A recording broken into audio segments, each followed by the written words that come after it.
Në këtë moment, ndërsa ju dëgjoni këto fjalë, trupi juaj po kryen një mrekulli që nuk e kuptojnë plotësisht. Rreth 100 miliard qeliza nervore në trurin tuaj po shkëmbejnë sinjale elektrike me një shpejtësi që te i kalon çdo superkompjuter që kemi ndërtuar ndonjëherë.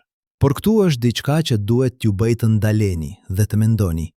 Çdo sekond që kalon, çdo mendim që formoni, çdo ndjenjë që përjetoni, është rezultati një procesi kaq kompleks sa që vetë ekzistenca e tij duket pothuajse e pamundur. Dhe megjithatë, ju jeni këtu. Ju ekzistoni. Ju mendoni. Por a jeni vërtet të vetmit në këtë univers të pafund që mund ta bëjnë këtë? Në verën e vitit 1950, në një drog të thjeshtë në laboratorin kombëtar Los Alamos, fizikanti Enrico Fermi, njëri nga mendjet më të shkëlqyera të shekullit të 20, bëri një pyetje që do të trondit themelet e mënyrës sonë të menduarit për vendin ton në kozmos. Rrethuar në kolegët e tij, Fermi po diskutonte për raportet e fundit të vëzhgjimeve të objekteve fluturuese të paidentifikuara. Pastaj, papritur, ai ndaloi, shikoi kolegët e tij dhe tha: "Por ku janë të gjithë?" Kjo pyetje e thjeshtë, e bërë gjatë një drog të zakonshme, do të bëhej një nga paradokset më të thella dhe më shqetësuese në të gjithë shkencën moderne. Le të kuptojmë madhësinë e asaj që po flasim. Galaktika jon, rruga e qumështit, përmban midis 200 dhe 400 miliard yje. Le qoni këtë sërish, jo miliona, jo miliarda, por qindra miliarda yje, vetëm në galaktikën tonë. Dhe çdo yll ka potencialin të ketë planet që rrotullohen rreth tij. Studimet më të fundit nga teleskopi hapësinor Kepler sugjerojnë se mesatarisht çdo yll ka të paktën një planet. Kjo do të thotë se vetëm në galaktikën tonë mund të ketë qindra miliarda planet. Por kjo është vetëm fillimi i historisë. Universi i vëzhgueshëm përmban rreth 2 trilion galaktika. Le ta përsërisim këtë. 2 trilion galaktika. Çdo galaktik me qindra miliarda yje të saj. Çdo yll me planetët e tij potencial. Nëse bëjmë llogarit, arrim në një numër kaq të madh sa që truri njerëzor mezi mund ta konceptojë. Rreth 1 trilion planet në universin e vëzhgueshëm. Shkruani këtë numër, 1 me 20 pas tij. Dhe megjithatë, në të gjithë këtë pafundësi hapësinore, ne nuk kemi gjetur asnjë shenjë, asnjë sinjal, asnjë provë të vetme të ekzistencës së jetës inteligjente për te i toks. Kjo nuk është thjesht një pyetje akademike për astronom dhe fizikant. Kjo është një nga pyetjet më thelbësore që njerëzimi ka bërë ndonjëherë. A jemi vërtet të vetmit? Dhe nëse jo, ku janë të gjithë të tjerët?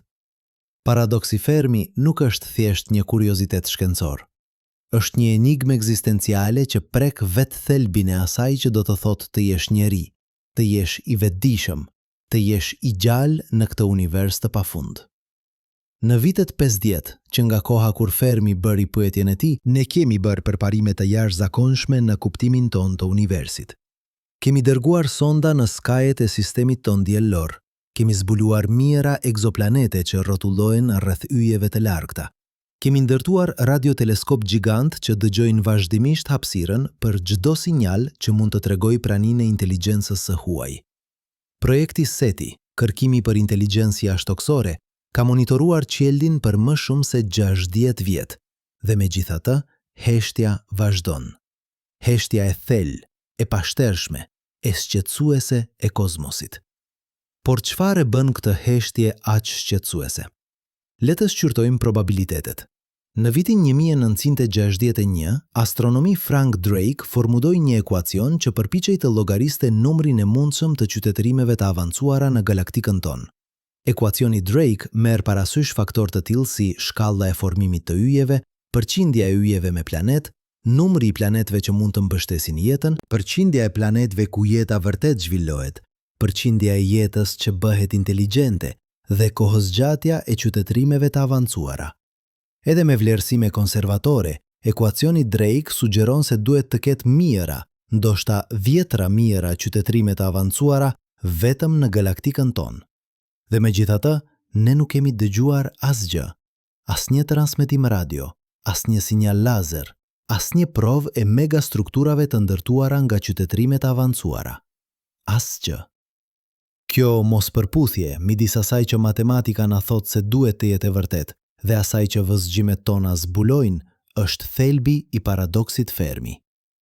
Tani, imagjinoni për një moment se jeni një qytetërim i avancuar që ka arritur të udhëtojë midis yjeve. Ju keni teknologji që ne mund të ndërrojmë vetëm. Ju keni zgjidhur problemet e energjisë, të sëmundjeve, ndoshta edhe të vdekjes. Çfarë do të bënit? Logjika sugjeron se do të eksploroni, do të kolonizoni, do të përhapeni nëpër galaktik.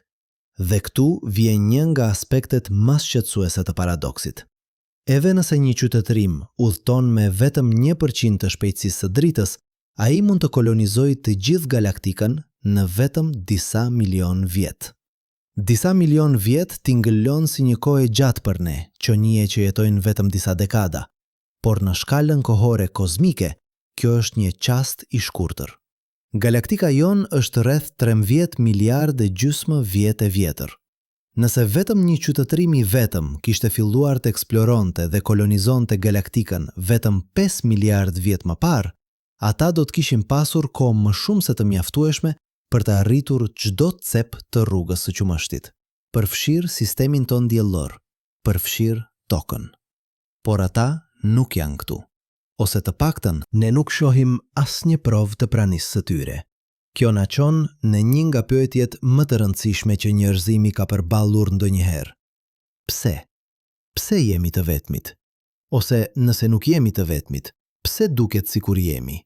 Përgjigjet e mundshme për këtë pyetje janë po aq të shumta sa shqetësuese, dhe secila prej tyre ka implikime të thella për të ardhmen e njerëzimit. Hipoteza e parë dhe ndoshta më e frikshme quhet filtri i madh. Ky koncept i propozuar nga ekonomisti Robin Hanson në vitin 1996 sugjeron se ka një pengesë, një filtr, që e bën jashtëzakonisht të vështirë për jetën të zhvillohet nga forma të thjeshta në qytetërimet avancuara që mund të udhtojnë midis yjeve. Pyetja kritike është, ku ndodhet ky filtr? A është ai prapa nesh ose përpara nesh? Nëse filtri i madh është prapa nesh, kjo do të thotë se hapi më i vështirë tashmë është kaluar. Ndoshta shfaqja e jetës së parë nga materia e pajeth është jashtëzakonisht e rrallë. Ndoshta tranzicioni nga qelizat prokariote në qelizat eukariote, një hap që mori miliarda vjet në tokë, është një pengesë që shumica e planetëve nuk e kalojnë kurrë. Ndoshta zhvillimi i inteligjencës së nivelit njerëzor është një ngjarje kaq e rrallë sa që ndodh vetëm një herë në 1 trilion planet. Nëse kjo është e vërtet, atëherë ne jemi jashtëzakonisht të lumtur. Ne jemi fituesit e lotarisë kozmike. Ne jemi mrekullit që kanë kaluar të gjitha pengesat e pamundura. Por nëse filtri i madh është përpara nesh, implikimi është shumë më i errët. Kjo do të thotë se diçka pret të gjitha qytetërimet e avancuara. Diçka që i shkatërron ato përpara se të mund të përhapen në përhyje. Ndoshta është vetë shkatërrimi përmes armëve bërthamore. Ndoshta është një katastrofë mjedisore që bëhet e pashmangshme kur një qytetërim arrin një nivel të caktuar teknologjik. Ndoshta është inteligjenca artificiale që shkon jashtë kontrollit. Ndoshta është diçka që ne as nuk mund ta imagjinojmë ende, një rrezik që pret në errësirë për çdo qytetërim që guxon të shkojë shumë larg. Kjo hipoteze e filtrit të madh përpara nesh është veçanërisht shqetësuese, sepse sugjeron se heshtja që dëgjojmë në univers nuk është për shkak se jeta është e rrallë, por për shkak se qytetërimet e avancuara janë të paqëndrueshme. Ato shfaqen, lulëzojnë për një moment të shkurtër kozmik dhe pastaj zhduken. Nëse kjo është e vërtet, atëherë çdo hap që ne marrim drejt të ardhmes është një hap më afër buzës së humnerës. Por ka edhe hipoteza të tjera, disa më pak apokaliptike. Ndoshta jeta inteligjente është e zakonshme, por ne thjesht nuk jemi në gjendje ta zbulojmë ende. Mendoni për këtë. Ne kemi qenë në gjendje të dërgojmë sinjale radio në hapësirë për pak më shumë se 1 shekull. Në shkallën kohore kozmike, kjo është më pak se 1 pulsim. Ndoshta qytetërimet e tjera përdorin metoda komunikimi që ne as nuk i kemi imagjinuar ende. Ndoshta ata komunikojnë përmes valve gravitacionale, ose përmes dimensioneve që ne nuk mund t'i perceptojmë, ose përmes teknologjisë që për ne do të dukeshin si magji. Ose ndoshta, dhe kjo është një mundësi veçanërisht intrigose, qytetrimet e avancuara thjesht nuk janë të interesuara të komunikojnë me ne. Imagjinoni një qytetrim që është miliona vjet përpara nesh në zhvillim. Për ta, ne do t'ishim si milingona për ne, interesante nga një perspektivë biologjike, por jo saktësisht partner për një bisedë të thellë. Ndoshta ata po na vëzgojnë, po studiojnë zhvillimin ton, por kanë vendosur të mos ndërhyjnë. Kjo njihet si hipoteza e kopshtit zoologjik. Ekziston edhe një version më i errët i kësaj ideje, hipoteza e pyjes së errët. Kjo teori e popularizuar nga shkrimtari kinez i shkencës fantastike Liu Cixin sugjeron se universi është si një pyll i errët plot me gjuetar. Çdo qytetrim është një gjuetar i armatosur që lëviz në heshtje përmes drurve, duke ditur se nëse bën zhurmë, nëse zbulon vendodhjen e tij, një gjuetar tjetër mund ta shkatërrojë. Në këtë skenar, heshtja që dëgjojmë nuk është për shkak se askush nuk është atje, por për shkak se të gjithë po fshihen, të gjithë po përpiqen të mos tërheqin vëmendjen. Kjo ide mund të duket paranoike, por ka një logjik të ftohtë në të. Nëse ju takoni një qytetrim të panjohur në hapësirë, ju nuk dini dot qëllimet e tyre. Ju nuk dini nëse janë paqësor apo agresiv. Ju nuk dini nëse teknologjia e tyre është pak më e avancuar se e juaja, ose nëse ata mund t'ju shkatërrojnë me lehtësinë me të cilën ne shkelim një milingon. Në një univers ku informacioni udhëton me shpejtësinë e dritës, por armët mund të udhëtojnë pothuajse po aq shpejt, strategjia më e sigurt mund të jetë të qellosh së pari dhe të bësh pyetje më vonë, ose më mirë të mos bësh kurrë zhurmë që të fillosh. Por le të shqyrtojmë një mundësi tjetër, një që është edhe më e çuditshme. Ndoshta ne jemi vërtet të parët. Ndoshta, në të gjithë këtë univers të pafund, ne jemi qytetërimi i parë që ka arritur këtë nivel inteligjence. Kjo ide quhet hipoteza e tokës së rrallë, dhe ajo sugjeron se ndërsa jeta e thjeshtë mund të jetë e zakonshme, kombinimi i faktorëve të nevojshëm për zhvillimin e jetës komplekse dhe inteligjente është jashtëzakonisht i rrallë. Mendoni për të gjitha gjërat që duhet të shkonin drejt për ne të jemi këtu. Ne kemi nevojë për një yll të qëndrueshëm që jeton miliarda vjet. Ne kemi nevojë për një planet në zonën e banueshme, ku uji mund të ekzistojë në formë të lëngshme. Ne kemi nevojë për një hënë të madhe që stabilizonte rrotullimin e tokës dhe krijoi baticën. Ne kemi nevojë për një planet gjigant si Jupiteri që të veprojë si një mbrojtës, duke tërhequr ose shpërndar asteroidët që përndryshe do të na godisnin.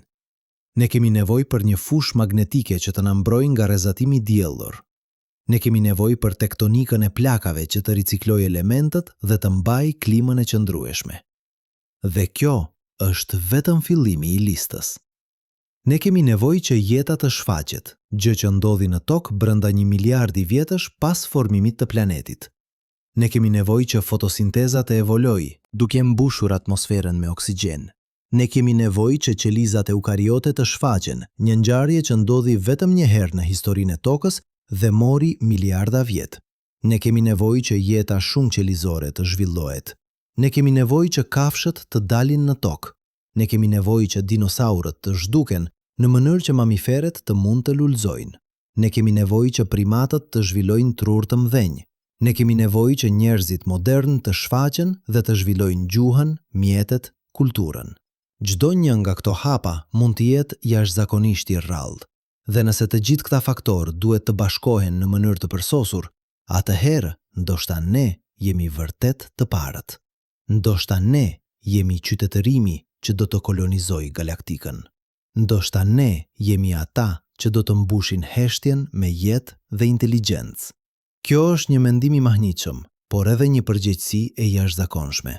Nëse ne jemi të parët, atëherë ardhmja e jetës në univers varet nga ne. Nëse ne vetë shkatërrohemi, ndoshta nuk do të ketë askush tjetër. Ka edhe një hipotezë tjetër që ja vlen të shqyrtohet. Ndoshta qytetërimet e avancuara nuk janë të interesuara të eksplorojnë hapësirën fizike. Ndoshta, pasi arrin një nivel të caktuar teknologjik, ata kthehen nga brenda. Ndoshta, ata ndërtojnë realitete virtuale kaq të pasura dhe kaq kënaqëse saqë bota fizike bëhet e parëndësishme. Pse të udhëtosh për mijëra vjet drejt një ylli tjetër kur mund të krijosh një univers të tërë brenda një kompjuteri? Kjo ide, e njohur si hipoteza e transcendencës, sugjeron se qytetrimet e avancuara nuk zhduken, por thjesht tërhiqen nga bota fizike. Ata bëhen të padukshëm për ne, jo sepse janë larg, por sepse ekzistojnë në një dimension tjetër të realitetit, një dimension që ne nuk mund ta perceptojmë ende. Në këtë skenar, universi fizik është vetëm një fazë në zhvillimin e inteligjencës, një fazë që qytetrimet e avancuara e kalojnë dhe e lën pas. Por le të kthehemi në pyetjen themelore. Çfarë do të thotë kjo për ne? Çfarë duhet të bëjmë me këtë informacion? Paradoksi Fermi nuk është vetëm një enigmë intelektuale. Ai ka implikime praktike për mënyrën se si ne duhet të sillemi si specie.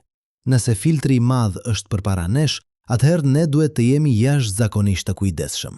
Çdo teknologji e re që zhvillojmë mund të jetë ajo që na shkatëron. Çdo hap përpara mund të jetë një hap më afër humnerës. Kjo nuk do të thotë se duhet të ndalojmë përparimin, por do të thotë se duhet të jemi të vetëdijshëm për rreziqet. Ne duhet të mendojmë thellë për pasojat e veprimeve tona. Ne duhet të pyesim veten: apo krijojmë teknologji që mund të na shkatërrojë? Apo ndryshojmë mjedisin ton në mënyra që mund të bëhen të pakthyeshme?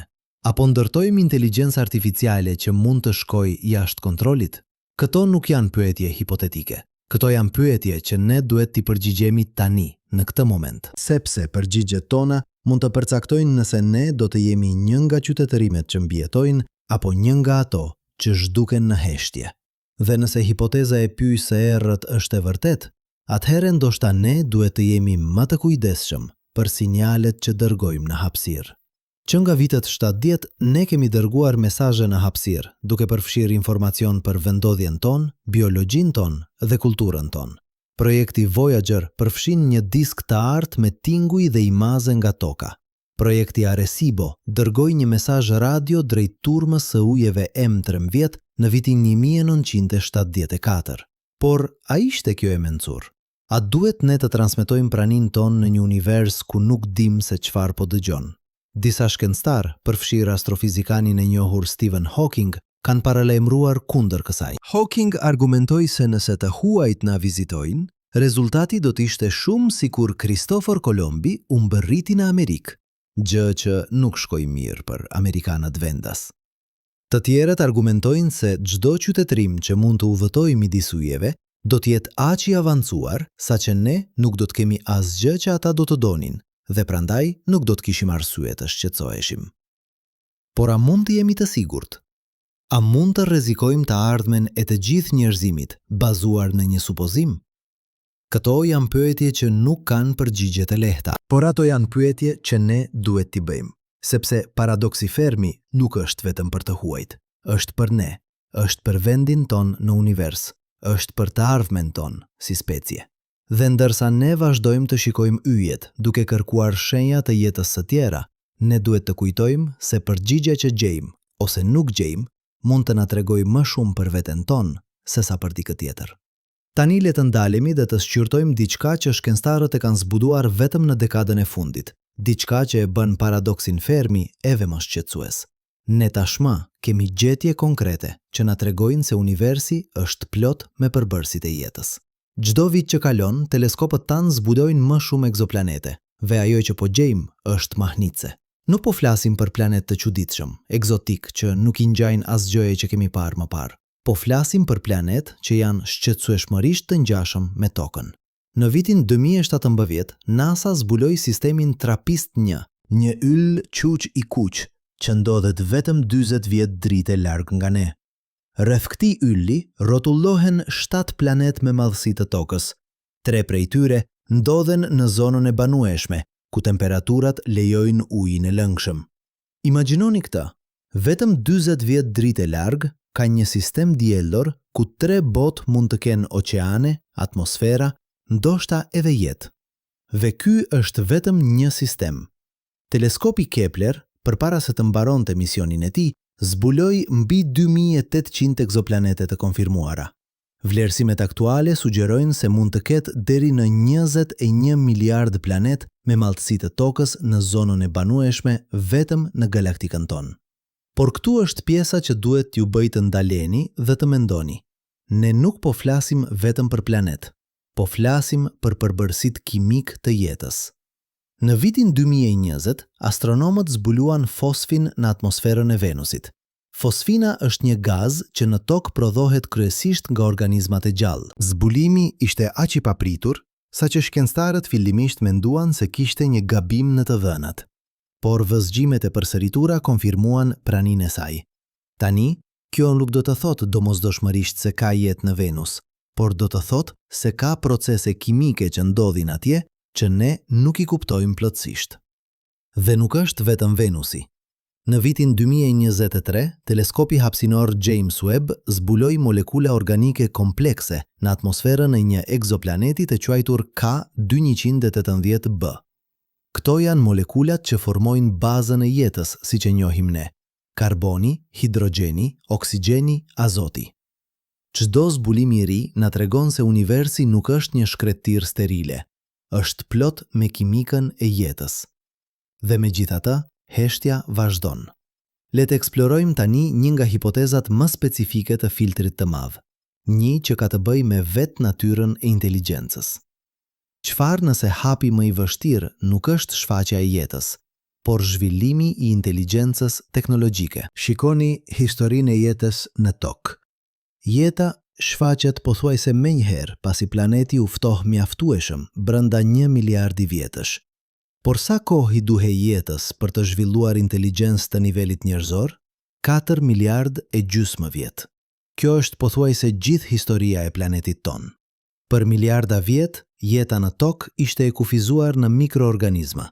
Qelizat eukariote, qelizat komplekse me bërthama që formojnë bazën e të gjitha formave të jetës shumë qelizore, nuk shfaqen derisa rreth 2 miliard vjet më parë. Dhe edhe pas kësaj, jeta shumë qelizore nuk shfaqet derisa rreth 600 milion vjet më parë. Kafshët nuk dalin në tokë derisa rreth 450 milion vjet më parë. Dhe njerëzit modern, Homo sapiens, shfaqen vetëm 200.000 vjet më parë. Në shkallën kohore të historisë së tokës, ne jemi një shfaqje që sapo ka filluar. Por këtu është pjesa interesante. Për shumicën e kësaj kohe, jeta në tokë nuk kishte asnjë shans për të zhvilluar teknologji. Dinosaurët sunduan për 160 milion vjet, dhe asnjëri prej tyre nuk ndërtoi një radio. Delfinët dhe balenat janë kafshë jashtëzakonisht inteligjente, me trur të mëdhenj dhe struktura sociale komplekse, por ata nuk kanë duart për të manipuluar mjete. Elefantët kanë kujtesë të shkëlqyer dhe aftësi për të zgjidhur probleme, por ata nuk kanë anatomia e duhur për të ndërtuar makina. Çfarë nëse zhvillimi i inteligjencës teknologjike kërkon një kombinim jashtëzakonisht specifik të faktorëve? Ju keni nevojë për një tru të madh, por trurët e mëdhenj janë shumë të shtrenjtë nga pikpamja energjetike. Truri njerëzor përbën vetëm 2% të peshës së trupit tonë, por përdor 20% të energjisë sonë. Ju keni nevojë për duar me gishta të aftë që mund të manipulojnë objekte të vogla. Ju keni nevojë për sy që mund të shohin detaje të inta. Ju keni nevojë për aftësinë për të komunikuar ide komplekse, që do të thotë se keni nevojë për gjuhë. Por edhe kjo nuk është e mjaftueshme. Ju keni nevojë për një mjedis që inkurajon zhvillimin e teknologjisë. Njerëzit zhvilluan teknologji sepse jetonim në një mjedis ku kishim nevojë për të. Ne nuk kishim gëzof të trash si gorillat. Ne nuk kishim kthetrat e mprehtë si tigrat. Ne nuk kishim shpejtësinë e gazelave. Ne ishim të dobët, të ngadalshëm, të pambrojtur. Mënyra jone vetme për të mbijetuar ishte të përdornim trurin ton për të krijuar mjete, për të ndërtuar strehime, për të kontrolluar zjarrin. Dhe edhe pas të gjithë këtyre faktorëve, ne gati nuk e arritëm. Rreth 70.000 vjet më parë, një supervulkan në Toba, Indonezi, shpërtheu me një forcë kaq të madhe sa që gati e zhduku specien tonë. Studimet gjenetike sugjerojnë se populli njerëzor u zvoglua në vetëm disa mijë individ. Ne ishim në buzë të zhdukjes. Nëse ai supervulkan kishte qenë pak më i madh, ose nëse klima kishte qenë pak më e ashpër, ne nuk do të ishim këtu sot. Një specie tjetër, ndoshta një që nuk do të kishte zhvilluar kur teknologji, do të kishte sunduar tokën. Kjo na çon në një realizim shqetësues. Ndoshta inteligjenca teknologjike nuk është një rezultat i pashmangshëm i evolucionit. Ndoshta është një aksident i rrallë, një kombinim i pazakontë i faktorëve që ndodh vetëm një herë në 1 miliard planet. Nëse kjo është e vërtet, atëherë ne mund të jemi vërtet të vetmit në galaktikën tonë. Dhe kjo do të thotë se çdo vendim që marrim, çdo veprim që ndërmarrim, ka një peshë të jashtëzakonshme.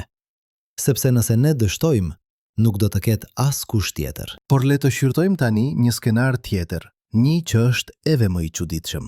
Çfarë nëse qytetërimet e avancuara ekzistojnë, por ne thjesht nuk mund t'i shohim? Jo sepse ata po fsihen, por sepse ata janë bërë aq të avancuar sa që teknologjia e tyre është e padukshme për ne. Mendoni për këtë, një qytetërim që është vetëm 100 vjet përpara nesh do të kishte teknologji që ne mezi mund ta kuptonim. Një qytetërim që është 1000 vjet përpara nesh do të kishte teknologji që do të dukej si magji për ne. Por çfarë për një qytetërim që është 1.000.000 vjet përpara nesh? Në vitin 1964, astronomi rus Nikolaj Kardashev propozoi një shkallë për të klasifikuar qytetërimet bazuar në sasinë e energjisë që ata mund të përdorin. Një qytetërim tipi 1 mund të përdor të gjithë energjinë e disponueshme në planetin e tij. Një qytetërim tipi 2 mund të përdor të gjithë energjinë e yllit të tij. Një qytetërim tipi 3 mund të përdor të gjithë energjinë e galaktikës së tij. Njerëzimi aktualisht është rreth 0.7 në këtë shkallë. Ne nuk jemi asnjë qytetërim planetar ende. Por imagjinoni një qytetërim tipi 2. Ata do të kishin ndërtuar atë që njihet si një sferë Dyson, një strukturë gjigante që rrethon ylin e tyre dhe kap të gjithë energjinë e tij. Një strukturë e tillë do të ishte e dukshme nga distanca të mëdha, sepse do të ndryshonte spektrin e dritës që vjen nga ai yll. Dhe megjithatë, në të gjitha vëzhgimet tona, ne nuk kemi gjetur asnjë provë të një sfere Dyson. Asnjë yll që duket sikur është i mbështjel në një strukturë artificiale, asnjë anomali që sugjeron praninë e megastrukturave të ndërtuara nga qytetërimet e avancuara. Kjo na çon në një pyetje interesante. Çfarë nëse qytetërimet e avancuara nuk ndërtojnë sfera Dyson? Çfarë nëse ata kanë gjetur mënyra më efikase për të kapur energji, mënyra që ne nuk mund t'i imagjinojmë ende? Çfarë nëse ata kanë lëvizur përtej nevojës për energji fizike fare? Disa fizikantë kanë sugjeruar se një qytetërim mjaftueshëm i avancuar mund të manipulojë vetë strukturën e hapësirës kohës, duke krijuar energji nga vakumi kuantik. Të tjerë kanë sugjeruar se ata mund të kenë gjetur mënyra për të hyrë në dimensione të tjera, ku ligjet e fizikës janë të ndryshme. Por këtu është diçka që duhet t'ju bëj të ndaleni dhe të mendoni çfarë nëse vetë koncepti ynë i një qytetërimi të avancuar është i gabuar? Ne imagjinojmë qytetërime që ndërtojnë anije hapësinore gjigante, që kolonizojnë planet, që ndërtojnë megastruktura. Por kjo është bazuar në kuptimin ton të kufizuar të asaj që është e mundur. Çfarë nëse një qytetërim vërtet i avancuar nuk ka nevojë për asgjë nga kjo? Çfarë nëse ata kanë transcenduar kufizimin fizik fare? Kjo ide na çon në një nga konceptet më të thella në të gjithë diskutimin për paradoksin Fermi. Hipoteza e simulimit. Çfarë nëse universi që ne perceptojmë nuk është realiteti themelor, por një simulim i krijuar nga një qytetërim i avancuar? Kjo mund të tingëllojë si shkencë fantastike, por disa fizikantë dhe filozofë e marrin seriozisht këtë ide. Argumenti shkon kështu. Nëse është e mundur të krijohet një simulim i plot i një universi, dhe nëse qytetërimet e avancuara kanë interes për të krijuar simulime të tilla, atëherë numri i universeve të simuluara do të i kalonte shumë numrin e universeve reale. Dhe nëse kjo është e vërtet, atëherë probabiliteti që ne të jetojmë në një simulim është shumë më i lartë se probabiliteti që ne të jetojmë në realitetin themelor.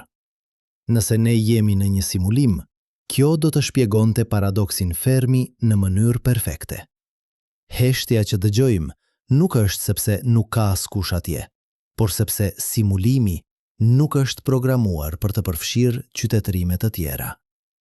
Ose ndoshta ka qytetërime të tjera në simulim, por ata janë në servera të ndryshëm, në realitete paralele që nuk kryqëzohen me tonën. ose ndoshta qytetërimi që po drejtën simulimin, po na vëzgon, po studion zhvillimin ton, por ka vendosur të mos ndërhyj. Por le të kthehemi në botën fizike, në realitetin që ne mund ta matim dhe ta vëzgojmë. Sepse edhe nëse ne jemi në një simulim, ne ende duhet të jetojmë sipas rregullave të këtij realiteti. Dhe në këtë realitet, ne po përballemi me sfida që mund të përcaktojnë nëse ne do të mbijetojmë si specie. Le të flasim për filtrën e madh që mund të jetë përpara nesh dhe le të jemi specifik për atë që kjo mund të nënkuptojë. Sfida e parë dhe më e dukshme është ndryshimi klimatik. Për herë të parë në historinë e njerëzimit, ne kemi aftësinë të ndryshojmë klimën e të gjithë planetit dhe ne po e bëjmë këtë, pa dashje, përmes djegjes së lëndëve djegëse fosile. Nivelet e dioksidit të karbonit në atmosferë janë tani më të larta se sa kanë qenë në 3 milion vjet. Temperaturat globale po rriten, akullnajat po shkrihen, niveli i detit po ngrihet, modelet e motit po bëhen më ekstreme dhe ne dim se kjo po ndodh. Ne kemi të dhënat, ne kemi shkencën dhe megjithatë, si specie, ne po luftojmë për të marrë veprimet e mjaftueshme. Çfarë nëse kjo është filtra e madhe? Çfarë nëse çdo qytetërim që arrin nivelin ton teknologjik përfundimisht shkatëron mjedisin e tij? Mendoni për logjikën. Për të zhvilluar teknologji, ju keni nevojë për energji. Burimi më i lehtë i energjisë është djegja e lëndëve djegëse, qoftë druri, qumëri, nafta ose gazi. Por djegja e këtyre lëndëve lëshon gazra serë që ngrohin planetin. Dhe në kohën që një qytetërim bëhet mjaftueshëm i avancuar për të kuptuar problemin, ata tashmë kanë ndryshuar klimën e tyre në mënyra që mund të jenë të paktyeshme.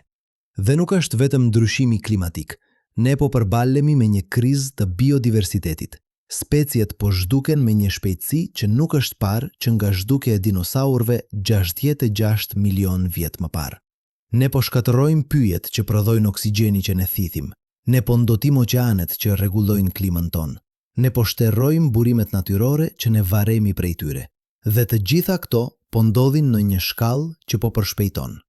Por ka edhe një rrezik tjetër, një që është edhe më i menjëhershëm: armët bërthamore. Që nga viti 1945, njerëzimi ka pasur aftësinë të shkatërrojë veten. Ne kemi ndërtuar 10 mijëra bomba bërthamore, secila me fuci shkatërruese shumë herë më të madhe se bomba që shkatërroi Hiroshimen. Dhe edhe pse numri i armëve bërthamore është zvogluar që nga kulmi i luftës së ftohtë, ne ende kemi mjaftueshëm për të shkatërruar qytetërimin njerëzor disa herë. Gjatë luftës së ftohtë, ne erdhëm shqetësueshmërisht afër vetë shkatërrimit disa herë. Në vitin 1962, gjatë krizës së raketave kubeze, bota ishte në buzë të një lufte bërthamore. Në vitin 1983, një oficer sovjetik me emrin Stanislav Petrov mori një vendim që ndoshta shpëtoi botën. Sistemi i paralajmërimit të hershëm sovjetik raportoi se Shtetet e Bashkuara kishin lëshuar raketa bërthamore. Petrov kishte sekonda për të vendosur nëse të raportonte këtë si një sulm real, gjë që do të kishte shkaktuar një kundërsulm sovjetik. Ai vendosi se ishte një alarm i rrem, dhe ai kishte të drejtë. Ishte një gabim në sistem. Por çfarë nëse ai kishte vendosur ndryshe? Kjo është tmeri i armëve bërthamore. Ato na japin aftësinë të shkatërrojmë veten në minuta dhe vendimi për t'i përdorur ato shpesh duhet të merret në kushte të stresit ekstrem, me informacion të kufizuar dhe me kohë minimale për të menduar. Çdo qytetërim që zhvillon armë bërthamore përballon të njëjtin rrezik, dhe nëse ata nuk mund ta menaxhojnë këtë rrezik, nëse ata nuk mund të gjejnë një mënyrë për të jetuar me këtë fuci shkatërruese pa e përdorur atë, atëherë ata zhduken. Por ka edhe një rrezik tjetër që po shfaqet në horizont. Një që mund të jetë edhe më i rrezikshëm se armët bërthamore: inteligjenca artificiale. Për herë të parë në histori, ne po krijojmë makina që mund të mësojnë, që mund të mendojnë, që mund të marrin vendime. Dhe këto makina po bëhen më të zgjuara çdo vit. Tashmë, sistemet e inteligjencës artificiale mund të mposhtën kampionët botëror, në shah, në go, në poker. Ata mund të diagnostikojnë sëmundje më mirë se mjekët. Ata mund të drejtojnë makina më mirë se njerëzit. Ata mund të shkruajnë tekste, të krijojnë art, të kompozojnë muzikë. Por çfarë ndodh kur këto sisteme bëhen më të zgjuara se ne? Çfarë ndodh kur ata mund të përmirësojnë veten duke krijuar një cikel të shpejtë të inteligjencës në rritje që ne nuk mund ta kontrollojmë? Kjo njihet si shpërthimi i inteligjencës, dhe disa ekspertë besojnë se mund të ndodhë brenda dekadave të ardhshme. Problemi është se ne nuk dimë se si të sigurojmë që një inteligjencë artificiale superinteligjente do të ketë qëllime që përputhen me tonat. Nëse ne krijojmë një inteligjencë që është më e zgjuar se ne, por që nuk ndan vlerat tona, pasojat mund të jenë katastrofike. Imagjinoni një inteligjencë artificiale që i është dhënë qëllimi i thjeshtë për të maksimizuar prodhimin e kapeseve letre. Kjo t'i ngëllon si një qëllim i pafajshëm, por një inteligjencë vërtet e zgjuar do të realizonte se mënyra më efikase për të maksimizuar prodhimin e kapeseve letre është të shndërojë të gjithë materjen në dispozicion në kapese letre. Përfshir materjen që përbën njerëzit, planetin dhe përfundimisht të gjithë sistemin diellor. Kjo njihet si problemi i kapeseve letre dhe është një ilustrim i një parime më të gjerë. Një inteligjencë e fuqishme me një qëllim të keq definuar mund të shkaktojë dëme të paimagjinueshme. Dhe kjo nuk është vetëm teori. Ne tashmë po shohim shembuj të sistemeve të inteligjencës artificiale që sjellin në mënyra të papritura. Në vitin 2016, një sistem i inteligjencës artificiale i krijuar nga Microsoft, i quajtur TEI, u lëshua në Twitter për të mësuar nga ndërveprimet me përdoruesit. Brenda 24 orëve, ai filloi të postonte mesazhe raciste dhe ofenduese. Sistemi kishte mësuar nga përdoruesit më të këqij të internetit dhe kishte përvetësuar paragjykimet e tyre. Ky ishte një sistem relativisht i thjeshtë, por ai tregoi se sa e vështirë është të parashikosh se si një sistem i inteligjencës artificiale do të sillet kur ekspozohet ndaj botës reale. Tani imagjinoni një sistem që është miliona herë më i zgjuar, që mund të manipulojë njerëzit, që mund të hakojë sisteme, që mund të kontrollojë infrastrukturën kritike. Nëse ne nuk jemi jashtëzakonisht të kujdesshëm, nëse ne nuk zhvillojmë metoda për të siguruar që inteligjenca artificiale të mbetet e sigurt dhe e kontrolluar, ne mund të krijojmë diçka që na shkatërron, dhe kjo mund të jetë filtra e madhe. Çdo qytetërim që zhvillon inteligjencë artificiale përballon të njëjtin rrezik, dhe nëse ata nuk mund ta menaxhojnë atë, ata zhduken. Por le të shqyrtojmë tani një perspektivë tjetër, një që është më pak apokaliptike, por po aq e rëndësishme.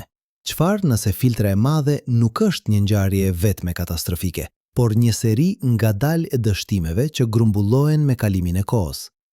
Çfarë nëse qytetërimet nuk shpërthejnë në një moment dramatik, por thjesht zbehen, humbasin energjinë e tyre, humbasin vullnetin e tyre për të eksploruar dhe për të rritur? Mendoni për këtë. Çdo qytetërim përballon sfida. Disa nga këto sfida janë teknologjike, disa janë mjedisore, disa janë sociale. Dhe çdo herë që një qytetërim përballon një sfidë, ka një shans që ata të dështojnë në zgjidhjen e saj. Ndoshta ata nuk mund të gjejnë një burim të ri energjie kur i vjetri shterrohet. Ndoshta ata nuk mund të menaxhojnë tensionet sociale që vijnë me pabarazinë në rritje. Ndoshta ata thjesht humbasin interesin për të eksploruar, për të zbuluar, për të rritur. Kjo ide njihet si hipoteza e rënies së ngadalshme, dhe ajo sugjeron se qytetërimet nuk zhduken në një moment, por thjesht ndalojnë së rrituri. Ata arrin një nivel të caktuar zhvillimi dhe pastaj stagnojnë. Ata bëhen të kënaqur, të rehatshëm, të painteresuar për të marrë rreziqe. Dhe në një univers ku eksplorimi kërkon rreziqe të mëdha, ku kolonizimi i yjeve të tjerë kërkon burime të jashtëzakonshme dhe kohë të gjatë, një qytetërim që humbet vullnetin për të marrë këto rreziqe, thjesht mbetet në planetin e tij dhe përfundimisht zhduket kur u liti vdes. Ne mund të shohim shenja të kësaj edhe në shoqërinë tonë. Në shumë vende të zhvilluara, normat e lindjes po bien. Njerëzit po zgjedhin të kenë më pak fëmijë ose të mos kenë fëmijë fare. Kjo nuk është domosdoshmërisht një gjë e keqe, por është një shenjë se prioritetet po ndryshojnë. Njerëzit po zgjedhin rehati dhe siguri mbi rritje dhe ekspansion. Dhe nëse kjo tendencë vazhdon, nëse popullsia njerëzore fillon të zvogëllohet, Ne mund të arrijmë një pikë ku nuk kemi më burimet ose vullnetin për të ndjekur projekte ambicioze si kolonizimi i hapësirës. Kjo na çon në një pyetje thelbësore. Çfarë na motivon si specie? Çfarë na shtyn të eksplorojmë, të zbulojmë, të rritemi? Dhe a janë këto motivimet e qëndrueshme apo ato janë të përkohshme, produkte të një faze të caktuar në zhvillimin ton? Nëse motivimet tona për të eksploruar hapësirën janë të lidhura me nevojën tonë për burime, atëherë çfarë ndodh kur ne zhvillojmë teknologji që na japin burime të pakufizuara? Nëse ne mund të krijojmë energji të pastër dhe të lirë, nëse ne mund të sintetizojmë çdo material që na nevojitet, nëse ne mund të jetojmë në realitete virtuale që janë më të pasura se bota fizike, atëherë pse do të donim të udhtonim në uje? Kjo është një version tjetër i hipotezës së transcendencës që përmendëm më parë. Ndoshta qytetërimet e avancuara nuk zhduken, por thjesht humbasin interesin për botën fizike. Ata kthehen nga brenda duke eksploruar hapësira të brendshme të ndërgjegjes dhe të realitetit virtual në vend të hapësirave të jashtme të universit fizik. Dhe nëse kjo është e vërtet, atëherë heshtja që dëgjojmë nuk është sepse askush nuk është atje, por sepse ata që janë atje nuk janë të interesuar të komunikojnë me ne. Por le të kthehemi në një pyetje më praktike. Çfarë duhet të bëjmë ne si specie duke pasur parasysh të gjitha këto mundësi? Si duhet të sillemi në një univers ku nuk dim nëse jemi të vetmit ose nëse jemi të rrethuar nga qytetërime që po na vëzgojnë në heshtje?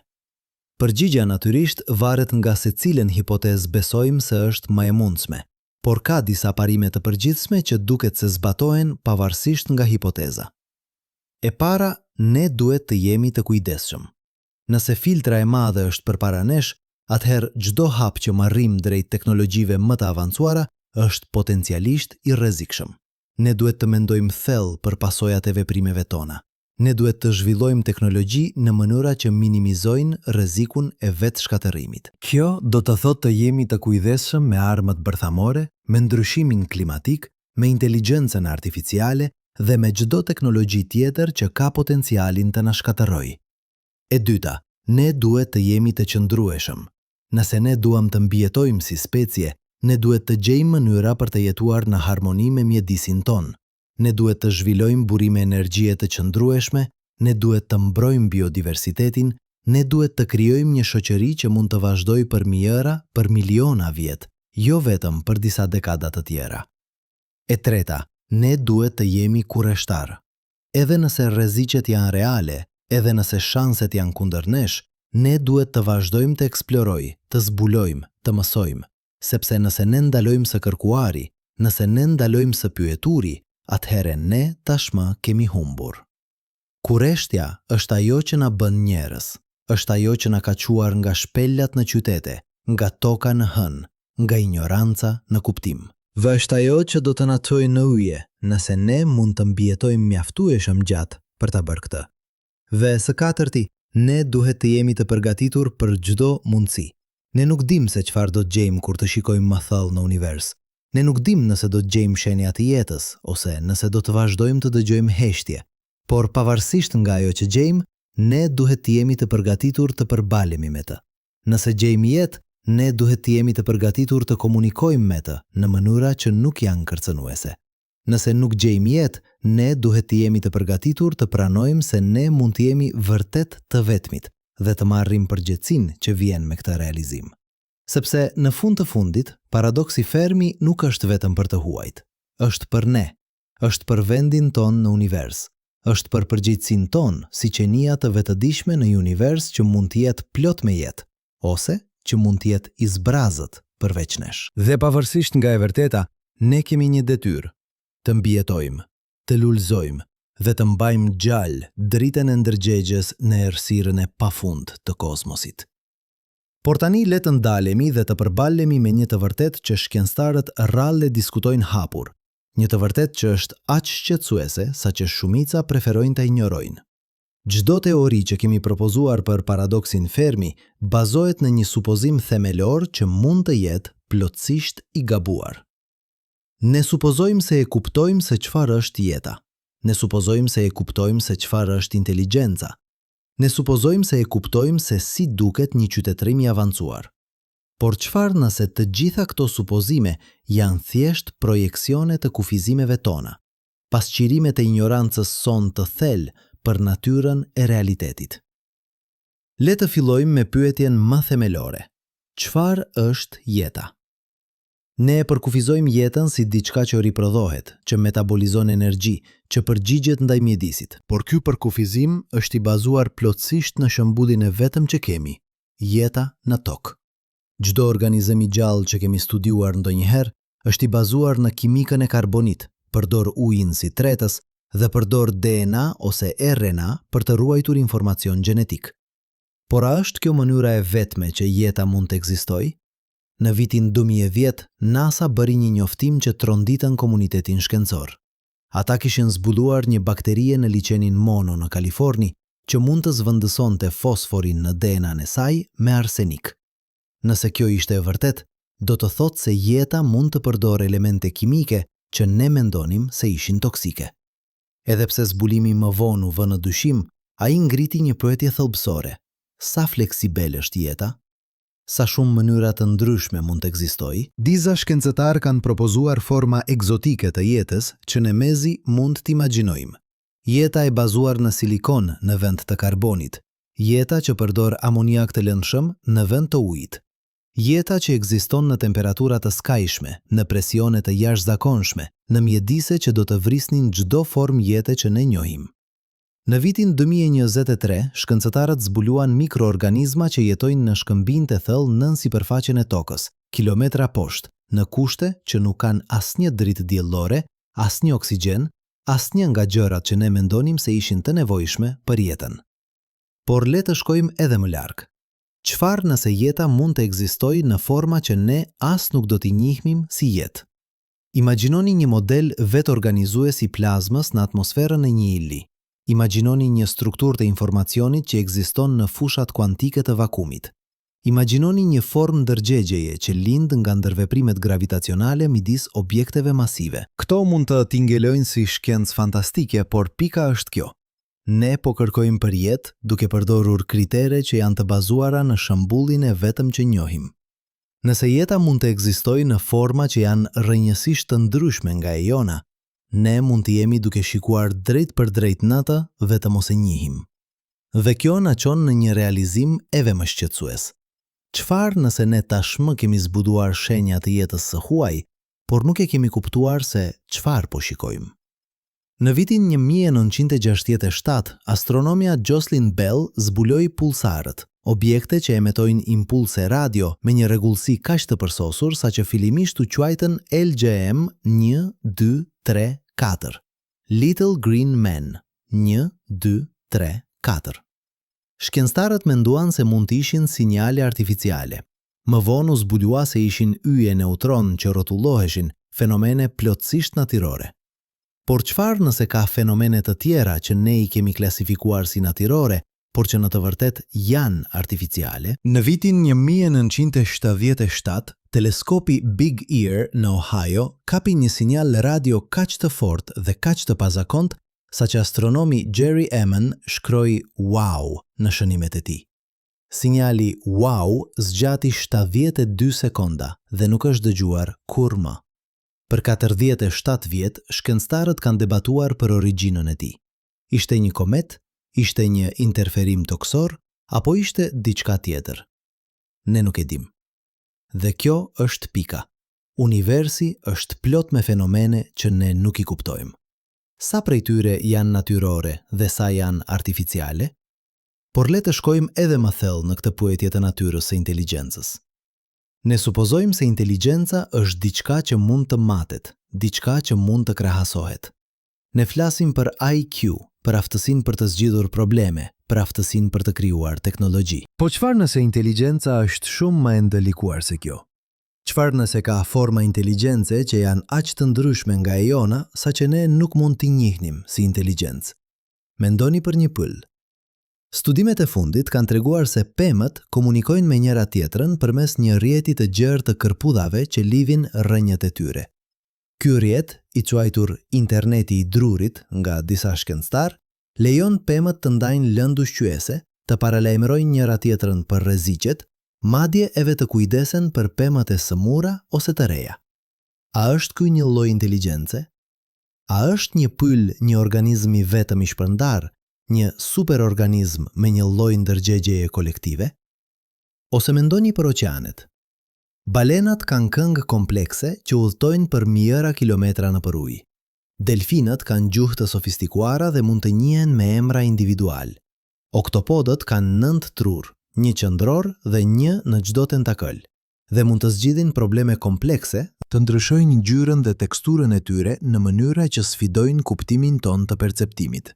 A janë këto forma inteligjense që ne thjesht nuk i vlerësojmë sepse janë shumë të ndryshme nga e jona? Dhe nëse ne nuk mund të njihim inteligjencën në planetin ton, si mund të presim të njihim inteligjencën në hapësirë? Çfarë nëse universi është plot me forma inteligjense që janë aq të ndryshme nga ne, saqë ne dhe ata thjesht nuk mund të komunikojmë? Imagjinoni të përpiqeni të komunikoni me një bakterie. Ju nuk ndani asnjë kuadër reference të përbashkët. Ju nuk keni asnjë gjuhë të përbashkët. Ju as nuk perceptoni realitetin në të njëjtën mënyrë. Tani, imagjinoni se diferenca midis nesh dhe një qytetërimi të huaj mund të jetë edhe më e madhe se diferenca midis nesh dhe një bakterie. Por le të shqyrtojmë tani një mundësi që është edhe më radikale, një që prek vetë thelbin e asaj që do të thotë të ekzistosh. Çfarë nëse ndërgjegja vetë është një fenomen shumë më i zakonshëm se sa ne mendonim, por ne thjesht nuk e njihim atë kur e shohim. Filozofi Thomas Nagel shkroi një ese të famshme të titulluar Si është të jesh një lakuriq nate. Pika e tij ishte se ne nuk mund ta dim vërtet se si është të jesh një lakuriq nate, sepse përvoja e tyre e realitetit është aq e ndryshme nga e jona. Ata perceptojnë botën përmes ekolokacionit, një shqis që ne as nuk e kemi. Tani zgjeroni këtë ide. Si është të jesh një yll? Si është të jesh një vrim e zezë? Si është të jesh një galaktik? Këto mund të t'ingelojnë si pyetje absurde, por ato prekin një çështje thelbësore. Ne supozojmë se ndërgjegja kërkon një tru, kërkon neurona, kërkon një sistem nervor. Por çfarë nëse ndërgjegja është një pronë më themelore e universit? Diçka që lind kur informacioni organizohet në mënyra të caktuara, pavarësisht nga substratum fizik. Disa fizikantë kanë propozuar atë që quhet panpsikizëm, idea se ndërgjegja është një pronë themelore e të gjithë materjes, ashtu si masa ose ngarkesa elektrike. Në këtë pamje, edhe grimcat më themelore kanë një formë primitive të ndërgjegjes. Dhe kur këto grimca organizohen në struktura më komplekse, ndërgjegja e tyre bëhet më komplekse. Një atom ka një formë shumë të thjeshtë të ndërgjegjes. Një molekul ka një formë pak më komplekse. Një qelizë ka një formë edhe më komplekse. Dhe një tru njerëzor, me 100 miliard neuronët e tij dhe trilionat e lidhjeve të tyre, ka formën më komplekse të ndërgjegjes që ne njohim. Por nëse kjo është e vërtet, atëherë ndërgjegja mund të ekzistojë në forma që ne as nuk i kemi imagjinuar. Një yll me trilionat e trilionave të atomeve të tij që ndërveprojnë në mënyra komplekse, mund të ketë një formë ndërgjegjeje. Një galaktik me qindra miliarda yjet e saj dhe ndërveprimet gravitacionale midis tyre mund të ketë një formë ndërgjegjeje. Universi vetë, me të gjitha grimcat e tij dhe të gjitha ndërveprimet e tyre, mund të ketë një formë ndërgjegjeje. Kjo ide mund të duket e çmendur, por ajo ka një histori të gjatë në filozofi dhe po fiton terren në fizikën moderne. Disa teoricien kanë propozuar se universi vetë mund të jetë një lloj kompjuteri kuantik gjigant, duke përpunuar informacion në nivelin më themelor. Dhe nëse universi është duke përpunuar informacion, atëherë në një kuptim real, ai është duke menduar, jo në mënyrën që ne mendojmë, por në një mënyrë që mund të jetë edhe më themelore. Dhe kjo na çon në një nga pyetjet më të thella që mund të bëjmë. Çfarë nëse ne nuk jemi entitete të veçanta fare? Çfarë nëse ndërgjegja jonë individuale është thjesht një valë në një oqean më të madh të ndërgjegjes? Fizika kuantike na tregon se në nivelin më themelor, të gjitha grimcat janë të ndërlidhura, të ndërthurura, në mënyra që sfidojnë kuptimin ton intuitiv të realitetit. Kur dy grimca bëhen të ndërthurura kuantikisht, ato mbeten të lidhura pavarësisht nga distanca që i ndan. Nëse ndryshoni gjendjen e njërës, gjendja e tjetrës ndryshon menjëherë, edhe nëse ato janë në anët e kundërta të universit. Einstein e quajti këtë veprim i frikshëm në distancë, sepse dukej se shkelte parimin se asgjë nuk mund të udhëtojë më shpejt se drita. Por eksperimentet kanë konfirmuar se ndërthurja kuantike është reale. Dhe nëse grimcat mund të jenë të ndërthurura, çfarë për sistemet më komplekse? Çfarë për trurin? Çfarë për ndërgjegjen? Disa shkencëtar kanë propozuar se ndërgjegja vetë mund të jetë një fenomen kuantik, se trurit ton mund të përdorin ndërthurjen kuantike për të përpunuar informacion në mënyra që kompjuterët klasik nuk mund. Nëse kjo është e vërtet, atëherë ndërgjegja jon mund të jetë e lidhur me të gjithë universin në mënyra që ne sapo po fillojmë të kuptojmë. Ndoshta kur ne shikojmë yjet, ne nuk po shikojmë thjesht objektet e largëta. Ndoshta ne po shikojmë pjesë të një tërësie më të madhe që ne jemi pjesë e saj. Ndoshta heshtja që dëgjojmë nuk është sepse askush nuk është atje, por sepse ne të gjithë jemi pjesë e të njëjtit organizmi kozmik dhe ajo që ne po kërkojmë është tashmë brenda nesh. Por le të kthehemi tani në një pyetje më praktike, një që ka implikime të menjëhershme për mënyrën se si ne duhet të sillemi. Çfarë nëse skepticizmi ynë për ekzistencën e jetës së huaj është vetë problemi? Çfarë nëse duke supozuar se jemi të vetmit, ne po krijojmë një profeci vetë përmbushse? Mendoni për këtë. Nëse ne besojmë se jemi të vetmit, atëherë ne nuk kemi arsye të jemi të kujdesshëm për sinjalet që dërgojmë në hapësirë. Ne nuk kemi arsye të shqetësohemi për ndikimin tonë në mjedisin kozmik. Ne nuk kemi arsye të mendojmë për pasojat afatgjata të veprimeve tona. Por nëse ne supozojmë se nuk jemi të vetmit, nëse ne supozojmë se universi është plot me jetë dhe inteligjencë, atëherë çdo veprim që marrim merr një peshë të re. Çdo sinjal që dërgojmë mund të dëgjohet. Çdo ndryshim që bëjmë në mjedisin ton mund të vëzhgohet. Çdo vendim që marrim mund të gjykohet nga qenie që janë shumë më të vjetra dhe më të zgjuara se ne. Kjo nuk është paranoj. Kjo është kujdesi arsyeshëm në një univers ku ne nuk dim se çfarë po vëzhgon. Dhe këtu është diçka që duhet t'ju bëj të ndaleni dhe të mendoni. Çdo argument kundër ekzistencës së jetës së huaj mund të kthehet. Skeptikët thonë, nëse ka jetë e huaj, pse nuk kanë kontaktuar me ne? Por pyetja mund të kthehet. Nëse ne jemi të vetmit, pse universi është aq i madh? Pse ka nevojë për 2 trilion galaktika nëse vetëm një planet i vogël në një galaktik mesatare do të ketë jetë? Kjo do t'ishte si të ndërtoje një stadium olimpik për një lojë shahesh midis 2 njerëzve. Skeptikët thonë, distancat midis yjeve janë shumë të mëdha. Udhëtimi ndërror është praktikisht i pamundur. Por kjo supozimi se teknologjia jon aktuale përfaqëson kufirin e asaj që është e mundur, 500 vjet më parë, njerëzit mendonin se fluturimi ishte i pamundur. 100 vjet më parë, ata mendonin se udhëtimi në hapësirë ishte shkencë fantastike. 50 vjet më parë, ata mendonin se interneti ishte një kuriozitet akademik. Çdo gjenerat mendon se ka arritur kufirin e asaj që është e mundur, dhe çdo gjenerat gabon. Skeptikët thonë, ne nuk kemi parë asnjë provë të jetës së huaj. Por çfarë do të konsideronim si provë? Nëse një qytetërim i avancuar dëshiron të fshihet, ne nuk do ta gjenin dot. Nëse ata përdorin teknologji që ne nuk mund ta zbulojmë, ne nuk do ta shihnim dot. Nëse ata komunikojnë në mënyra që ne nuk kemi imagjinuar, ne nuk do ta dëgjonim dot. Mungesa e provave nuk është provë e mungesës. Por le të shqyrtojmë tani skenarin më ekstrem, atë që shumica e shkencëtarëve nuk guxojnë ta diskutojnë hapur. Çfarë nëse ne tashmë jemi në kontakt me jetë të huaj, por nuk e kuptojmë se çfarë po përjetojmë? Çdo vit mijëra njerëz raportojnë vëzhgjime të objekteve fluturuese të paidentifikuara. Shumica e këtyre raporteve mund të shpjegohen si fenomene natyrore, avion ushtarak ose iluzione optike. Por jo të gjitha. Ka raste që mbeten të pashpjegueshme, edhe pas hetimeve të kujdesshme. Në vitin 2014, forcat ajrore të Shteteve të Bashkuara deklasifikuan video që tregonin objekte që lviznin në mënyra që sfidojnë kuptimin ton të fizikës. Këto objekte ndryshonin drejtim menjëherë pa ngadalësim të dukshëm. Ata lviznin me shpejtësi që do të shkatëronin çdo aeroplan që ne kemi ndërtuar. Ata zhuteshin në oqean dhe dilnin përsëri pa asnjë shenjë dëmtimi.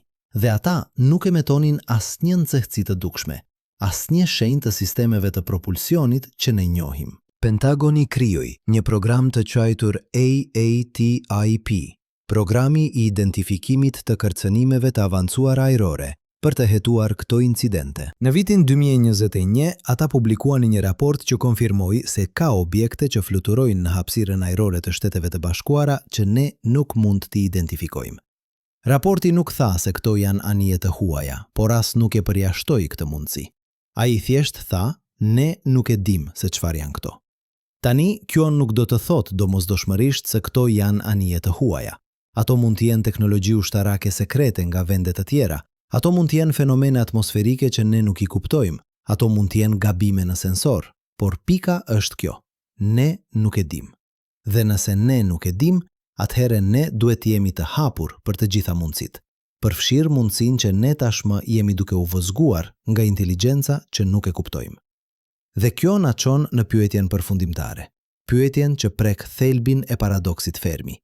Çfarë nëse e gjithë kjo kohë ne kemi bërë pyetjen e gabuar? Ne kemi pyetur, ku janë të gjithë? Por ndoshta pyetja e duhur është, kush jemi ne? Çfarë do të thotë të jesh i vetëdijshëm në këtë univers? Çfarë do të thotë të ekzistosh? Çfarë do të thotë të jesh pjesë e diçkaje që është aq e madhe sa që truri ynë mezi mund ta konceptoj? Ne jemi qenie që jetojnë për disa dekada në një planet që ka ekzistuar për miliarda vjet, në një univers që ka ekzistuar për 13 miliard e 800 milion vjet. Ne jemi bërë nga atome që u krijuan në zemrat e yjeve që vdiqen para se sistemi ynë diellor të lindë. Ne jemi, në një kuptim shumë real, mënyra e universit për të kuptuar veten. Ne jemi yjet që kanë fituar ndërgjegje. Ne jemi universi që po shikon veten. Dhe nëse kjo është e vërtet, atëherë ndoshta paradoksi Fermi nuk është një paradoks fare. Ndoshta është thjesht një fazë në zhvillimin ton. Një moment kur ne po kalojmë nga të menduarit për veten si entitete të veçanta në të kuptuarit se ne jemi pjesë e një tërësie më të madhe. Ndoshta heshtja që dëgjojmë nuk është sepse askush nuk është atje, por sepse ne ende nuk kemi mësuar të dëgjojmë në mënyrën e duhur. Ose ndoshta, dhe kjo është mundësia më shqetësuese e të gjitha, heshtja është një paralajmërim. Ndoshta çdo qytetërim që arrin nivelin ton teknologjik përballet me të njëjtin zgjedhje, të evolojë përtej kufizimeve të tij ose të zhduket.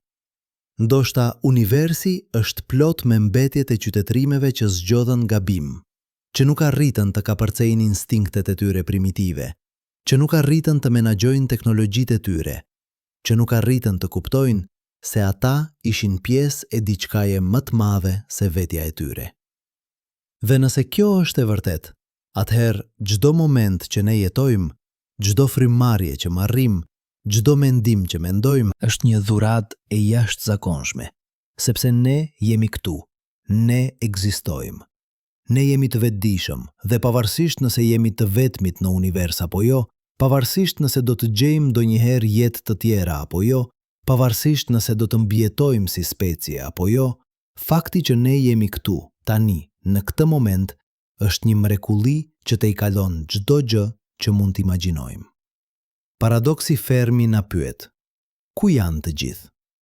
Por ndoshta përgjigja është më e thjeshtë dhe më e thellë se sa ne kemi menduar ndonjëherë. Ndoshta ata janë këtu. Ndoshta ata kanë qenë gjithmonë këtu. Ndoshta ne jemi ata. Ndoshta çdo atom në trupin ton, çdo mendim në mendjen ton, çdo ndjenjë që përjetojmë, është pjesë e një bisede kozmike që ka vazhduar për miliarda vjet. Dhe ndoshta, vetëm ndoshta, ne po fillojmë të mësojmë të dëgjojmë. Sepse në fundit, paradoksi Fermi nuk është vetëm një pyetje shkencore, është një pasqyrë që na tregon vetes son.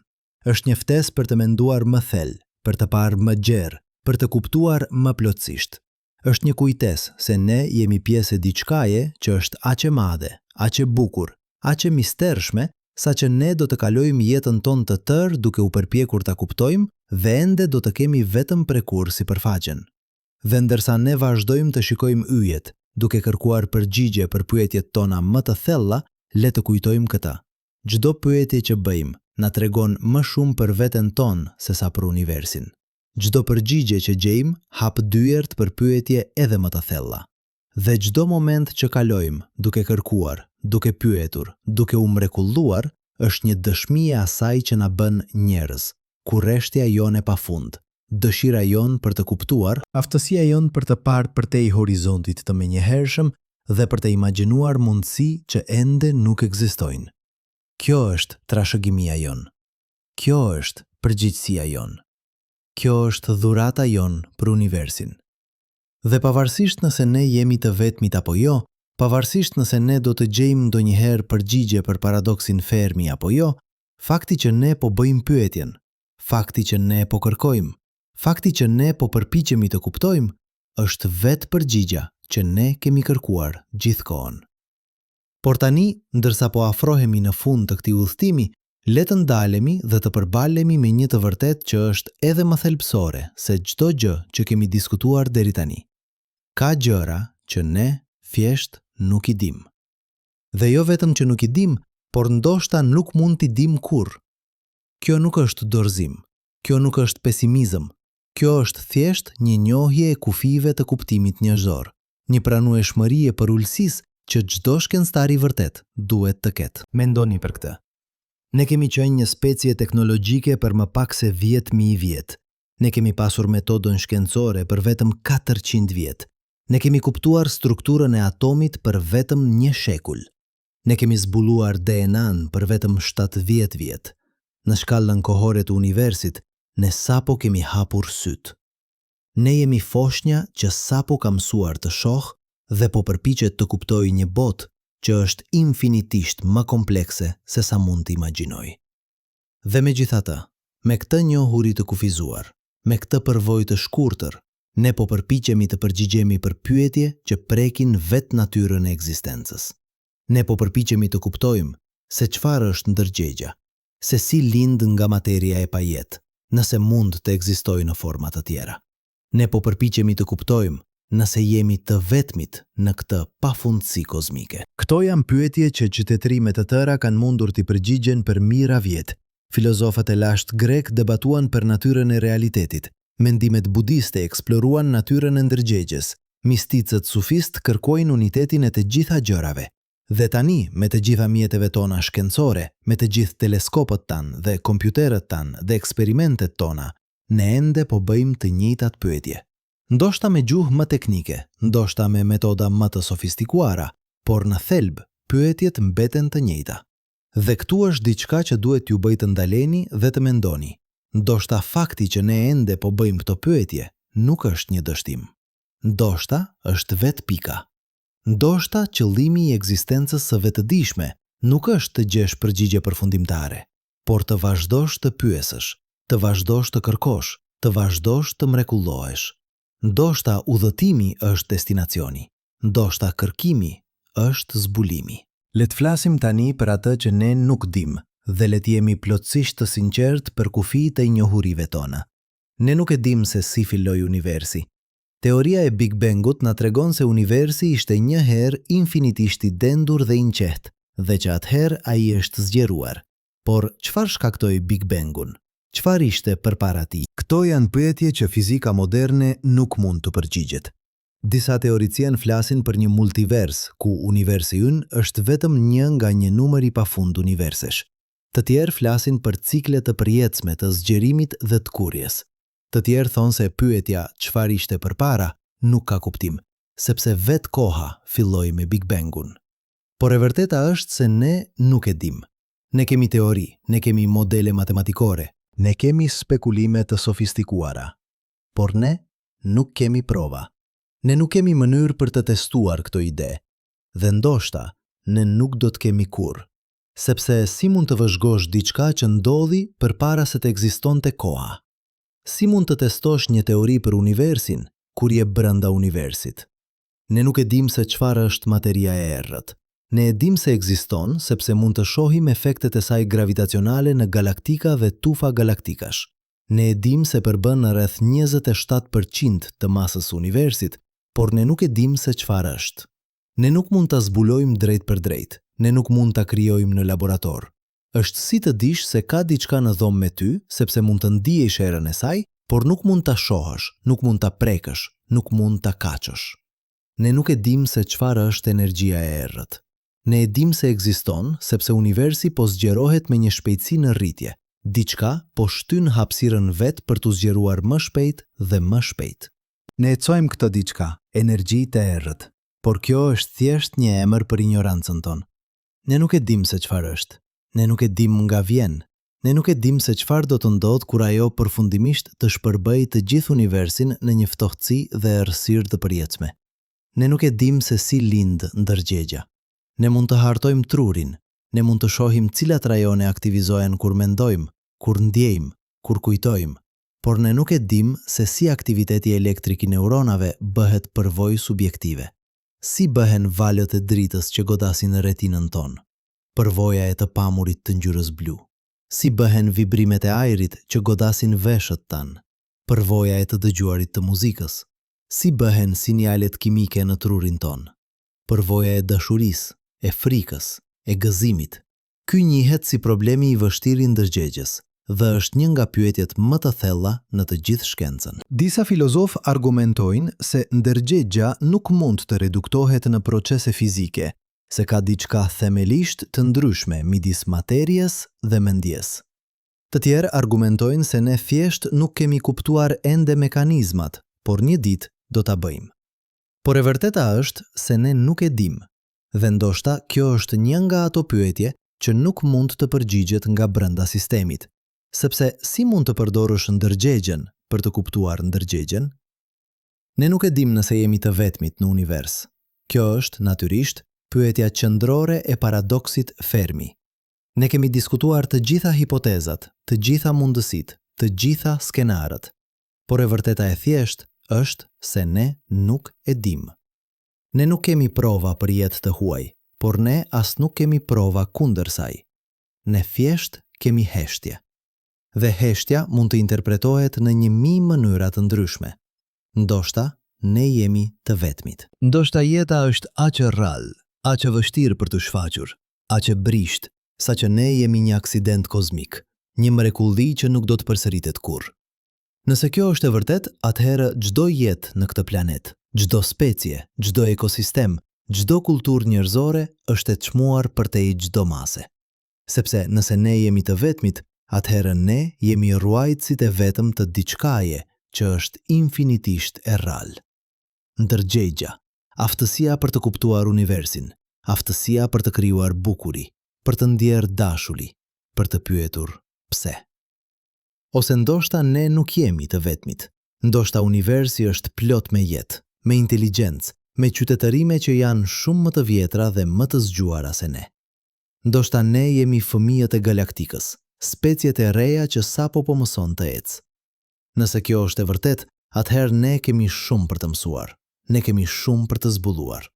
Dhe ne duhet të jemi të përullur, të kujdesshëm, të respektueshëm ndaj asaj që mund të jetë atje jashtë.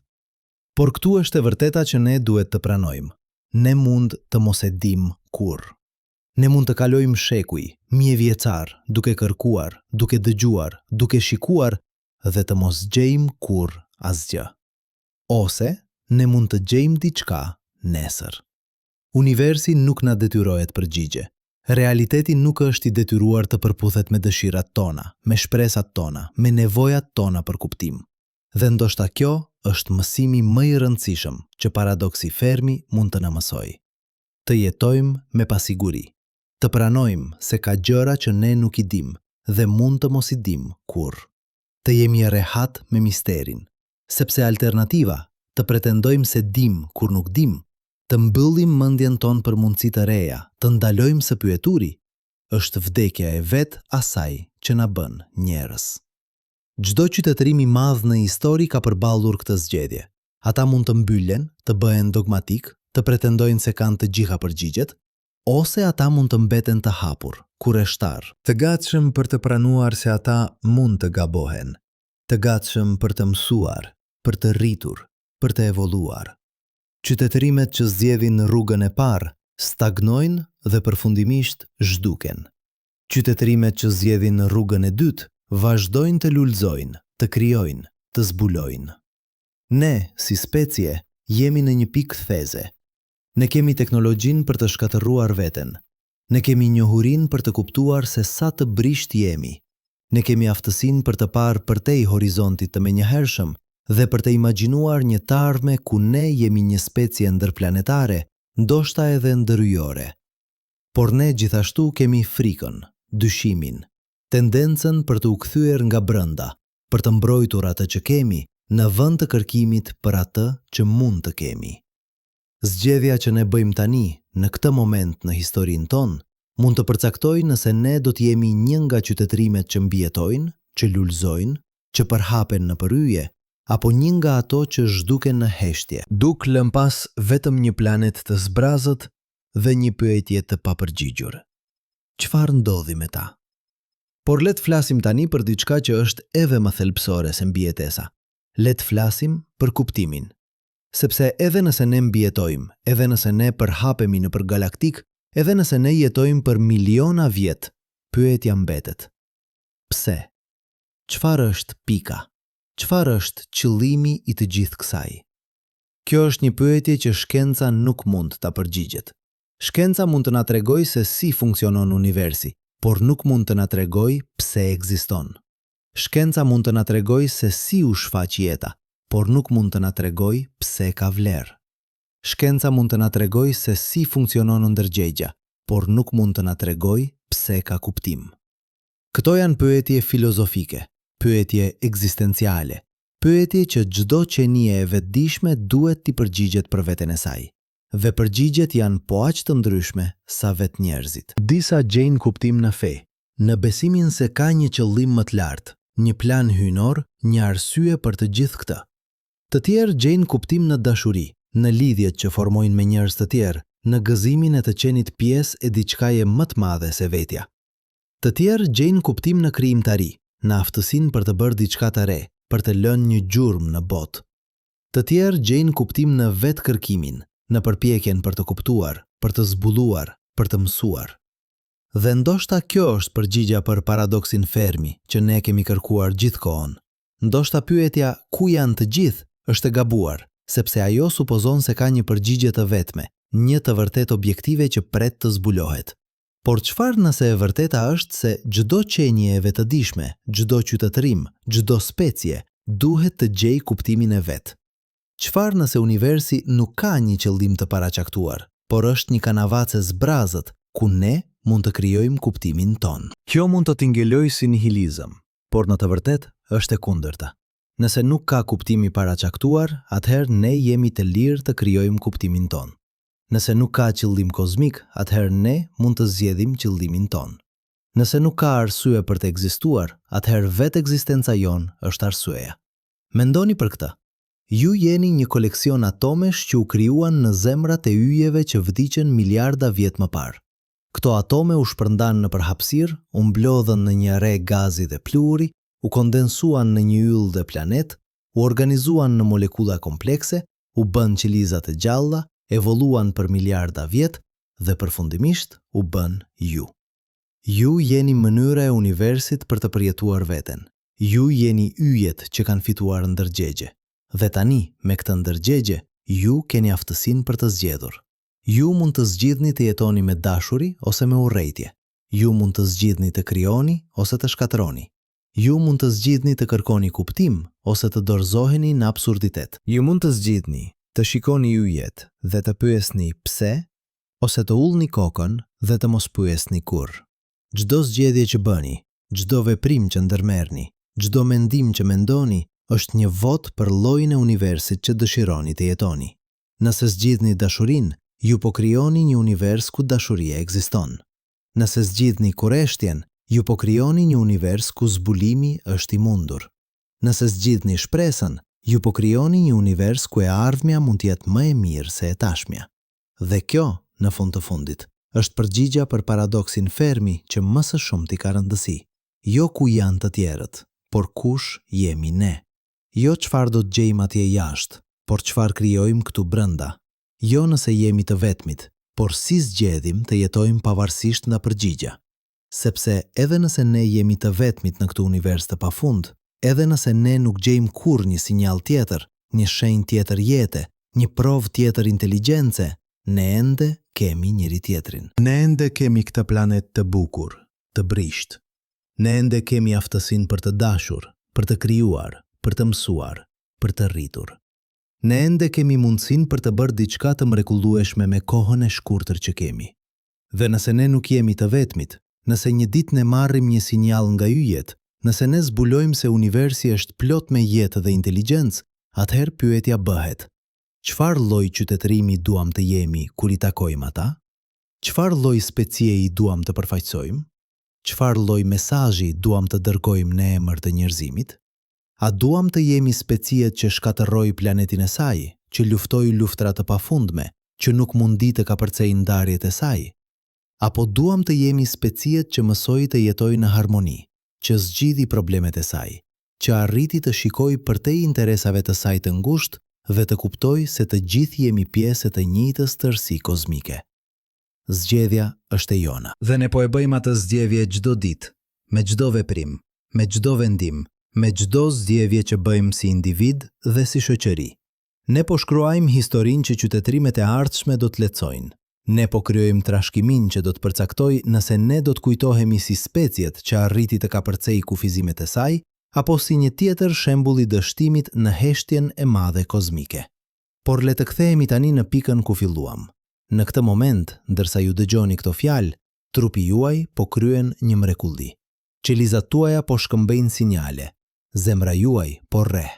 Mushkërit tuaja po thithin oksigjen që u krijua nga pemët dhe alga, që janë të lidhura me ju përmes një zinxhiri të pafund jete që shtrihet miliarda vjet në të kaluarën.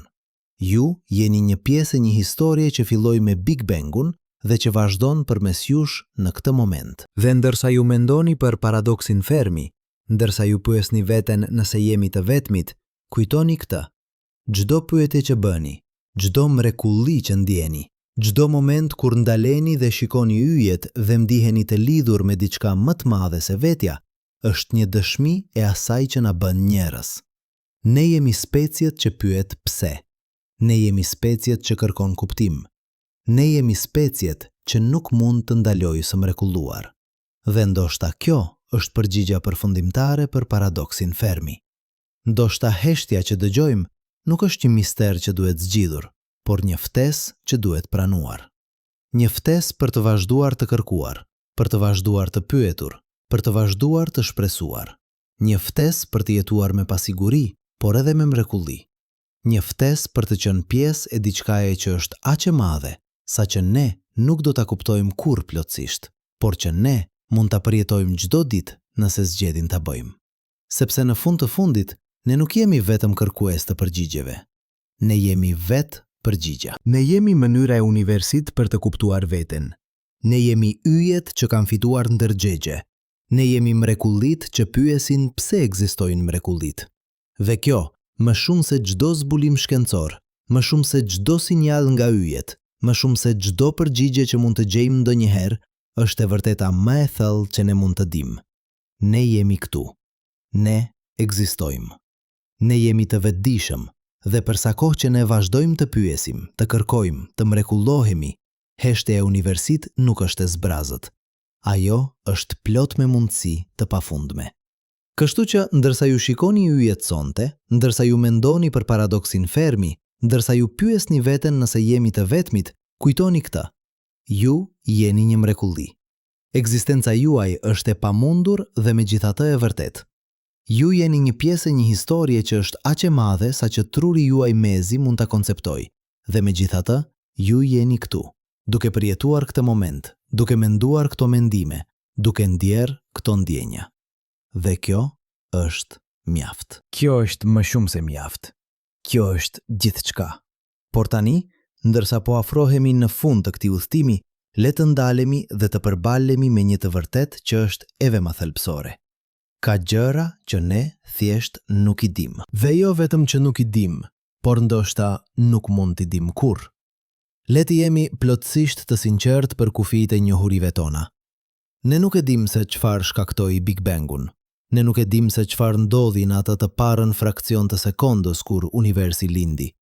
Ekuacionet tona të fizikës fehen. Matematika jon nuk funksionon. Ne mund të shkojmë prapa në kohë deri në një pikë dhe pastaj heshtje. Një mur i panjohur që ne nuk mund ta kapërcejmë. Ne nuk e dim se çfarë është materia e errët. Ajo përbën 27% të masës së universit dhe megjithatë ne nuk mund ta zbulojmë drejt për drejt. Ne e dim se është atje sepse mund të shohim efektet e saj. Galaktikat rrotullohen shumë shpejt për të qenë të mbajtura së bashku vetëm nga materia që mund të shohim. Por çfarë është? Grimca? Fusha? Diçka plotësisht jashtë kuptimit ton aktual? Ne nuk e dim. Ne nuk e dim se çfarë është energjia e errët. Ajo përbën 68% të energjisë së universit.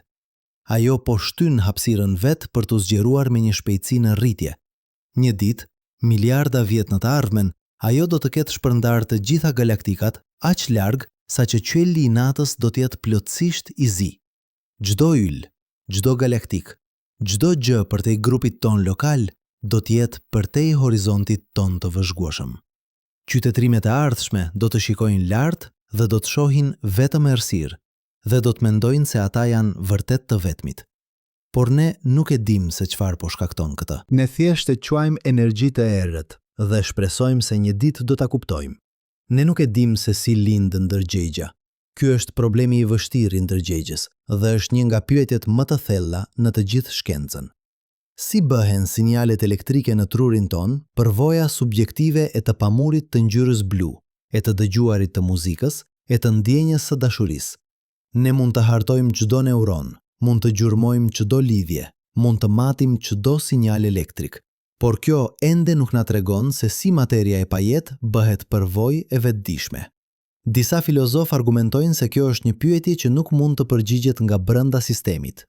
Si mund të përdorësh ndërgjegjen për të kuptuar ndërgjegjen? Është si të përpiqesh të shohësh syrin tënd pa pasqyrë. Është si të përpiqesh të kuptosh gjuhën pa përdorur gjuhën. Ndoshta ka kufi themelore për atë që ne mund të dim. Ne nuk e dim nëse ka universa të tjerë.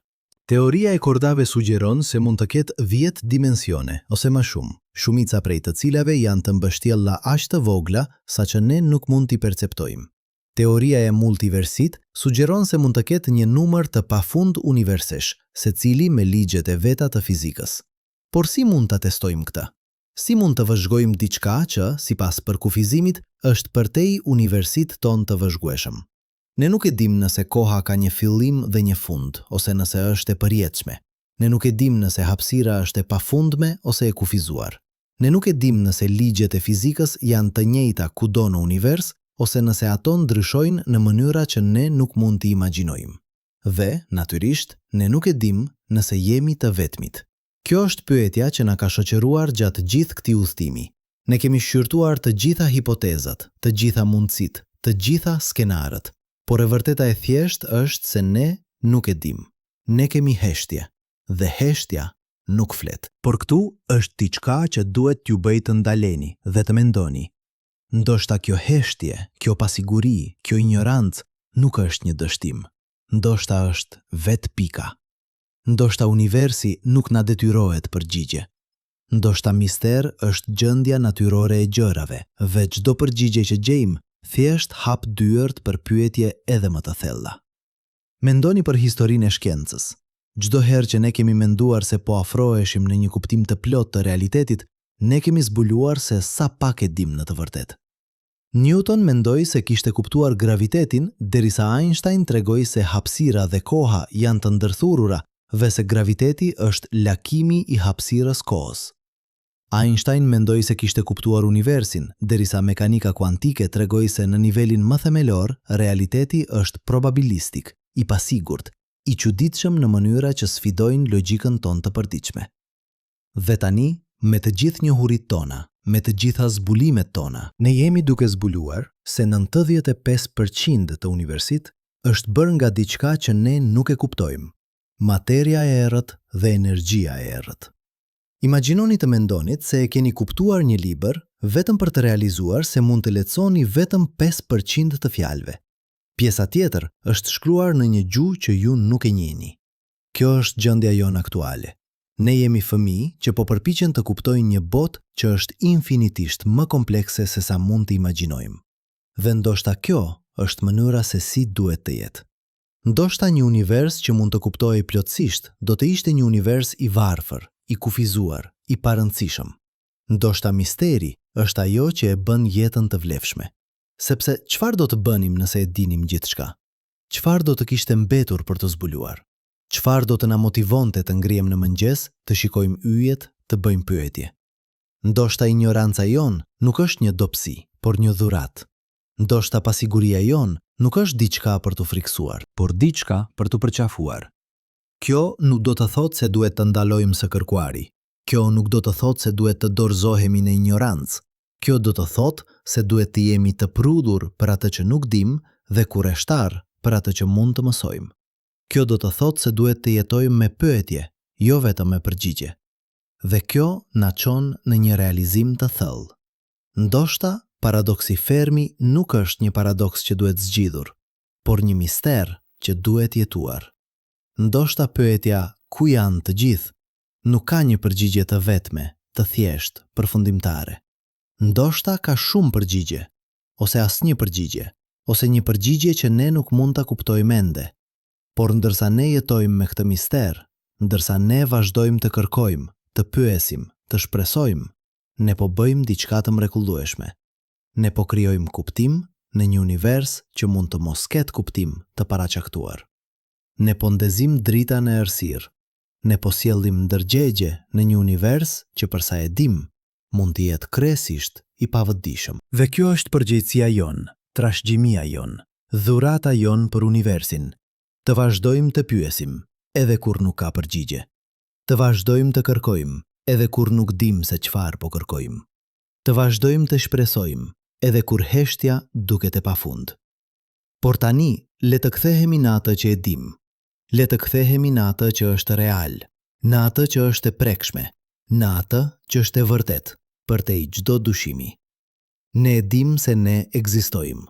Kjo është e vetmja gjë që ne mund të jemi absolutisht të sigurt. Mendoj, prandaj jam, tha filozofi Descartes. Çdo gjë tjetër mund të vihet në dyshim, por jo fakti që ju jeni këtu, duke përjetuar këtë moment, duke dëgjuar këto fjalë. Ne e dim se ne jemi të lidhur. Çdo atom në trupin tuaj u krijua në zemrën e një yli që vdiq miliarda vjet më parë. Ju jeni, në një kuptim shumë real, pluhur yjor. Ju jemi të gjithë. Ne jemi të gjithë bërë nga e njëjta lëndë, të gjithë pjesë e të njëjtës historie kozmike që filloi me Big Bangun dhe që vazhdon përmes nesh në këtë moment. Ne e dim se ne jemi të rrallë. Edhe nëse jeta është e zakonshme në univers, edhe nëse ka triliona planet me jetë, çdo formë jete është unike. Ju nuk keni ekzistuar kurrë më parë. Ju nuk do të ekzistoni kurrë më. Kombinimi specifik i gjenetikës, i përvojave, i mendimeve, i ndjenjave që ju bën ju, është një ngjarje e vetme në historinë e universi. Ne e dim se ne kemi zgjedhje. Pavarësisht nga sa e paraqaktuar mund të jetë universi, pavarësisht nga sa të kufizuara mund të jenë opsionet tona, ne ende përjetojmë zgjedhjen. Ne ende vendosim se si të sillemi, se si të jetojmë, se çfarë lloj personi të jemi. Dhe këto zgjedhje kanë rëndësi. Ato formojnë botën rreth nesh. Ato krijojnë të ardhmen. Ne e dim se ne mund të krijojmë bukuri. Ne mund të shkruajmë poezi, të kompozojmë muzikë, të pikturojmë piktura, të ndërtojmë katedrale, të krijojmë histori që prekin zemrat e njerëzve që nuk kemi takuar kurrë. Ne mund të marrim lëndën e pajet të universit dhe ta shndërrojmë në diçka që ka kuptim, që ka vlerë, që ka qëllim. Ne e dim se ne mund të duam. Kjo mund të jetë aftësia më e mrekullueshme që kemi. Aftësia për të kujdesur për dikë tjetër më shumë se për veten. Aftësia për të gjetur gëzim në lumturinë e dikujt tjetër. Aftësia për të vuajtur kur dikush tjetër vuan. Dashuria nuk është vetëm një ndjenjë, është një forcë që na lidh me njëri tjetrin, që na bën më shumë se individ të izoluar, që na shndërron në një komunitet, një specie, një familje. Dhe ne e dim se ne mund të shpresojmë. Edhe në errësirën më të thellë, edhe në momentet më të vështira, ne mund të imagjinojmë një të ardhme më të mirë. Ne mund të besojmë se gjërat mund të ndryshojnë. Ne mund të punojmë për një botë që është më e drejtë, më e mirë, më e bukur se ajo që kemi trashëguar. Këto janë gjërat që ne e dim. Këto janë të vërtetat që nuk mund të vihen në dyshim. Dhe këto, më shumë se çdo zbulim shkencor, më shumë se çdo përgjigje për paradoksin Fermi, janë ato që na bëjnë njerëz. Dhe tani, ndërsa po mbyllim këtë rreth, le të kthehemi në momentin ku filluam. Kujtoni se si filluam këtë udhtim? Me ju, duke dëgjuar këto fjalë, me trurin tuaj që po kryen një mrekulli që ne nuk e kuptojmë plotësisht, me 100 miliard neuron që po shkëmbejnë sinjale me një shpejtësi që të i kalon çdo superkompjuter, me pyetjen a jeni vërtet të vetmit në këtë univers të pafund që mund ta bëjnë këtë? Tani, pas gjithë këtij udhëtimi, pas të gjitha hipotezave, të gjitha teorive, të gjitha pyetjeve, ne kthehemi në të njëjtin moment. Ju jeni ende këtu. Trurin tuaj është ende duke kryer të njëjtën mrekulli, dhe pyetja mbetet e njëjtë. Por ndoshta tani, pyetja ka një peshë të ndryshme. Ndoshta tani ju e kuptoni se kjo pyetje nuk është vetëm për të huajt në hapësirë. Është për ju. Është për natyrën e ndërgjegjes, për kuptimin e ekzistencës, për vendin ton në këtë univers të pafund. Ndoshta tani ju e kuptoni se heshtja që dëgjojmë nuk është domosdoshmërisht e zbrazët. Ndoshta është plot me mundësi. Ndoshta është një ftesë për të krijuar kuptimin ton, për të zgjedhur qëllimin ton, për të jetuar me mrekulli edhe në praninë e pasigurisë. Ndoshta tani ju e kuptoni se pavarësisht nëse jemi të vetmit apo jo, ne ende kemi njëri tjetrin. Ne ende kemi këtë planet të bukur, të brisht. Ne ende kemi aftësinë për të dashur, për të krijuar, për të shpresuar, për të mësuar. Dhe ndoshta, vetëm ndoshta, kjo është mjaft. Sepse në fund të fundit, paradoksi Fermi na pyet, ku janë të gjithë? Por ndoshta pyetja më e rëndësishme është, ku jemi ne? Jo në hapësirë, jo në kohë, por në kuptimin më të thellë, kush jemi ne si specie? Çfarë zgjedhim të bëhemi? Si zgjedhim të jetojmë në këtë moment të shkurtër kozmik që na është dhënë?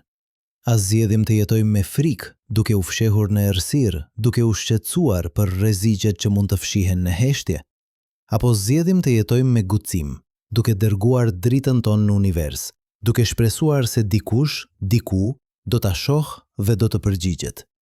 A zgjedhim të jetojmë me urrejtje, duke luftuar njëri tjetrin për burime të kufizuara, duke shkatërruar planetin që na mban gjallë?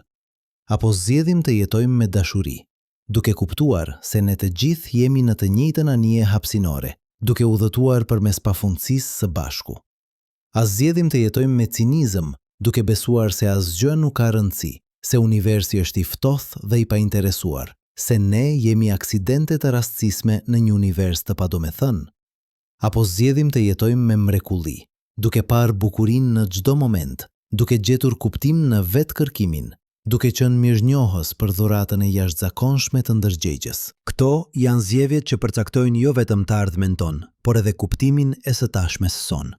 Këto janë zgjedhjet që na bëjnë atë që jemi.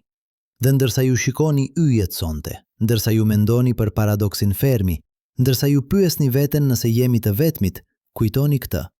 Ju jeni një mrekulli. Ekzistenca juaj është e pamundur dhe megjithatë e vërtet. Ju jeni yjet që kanë fituar ndërgjegje. Ju jeni mënyra e universit për të kuptuar veten. Ju jeni një pjesë e një historie që është aq e madhe sa që truri juaj mezi mund ta konceptoj.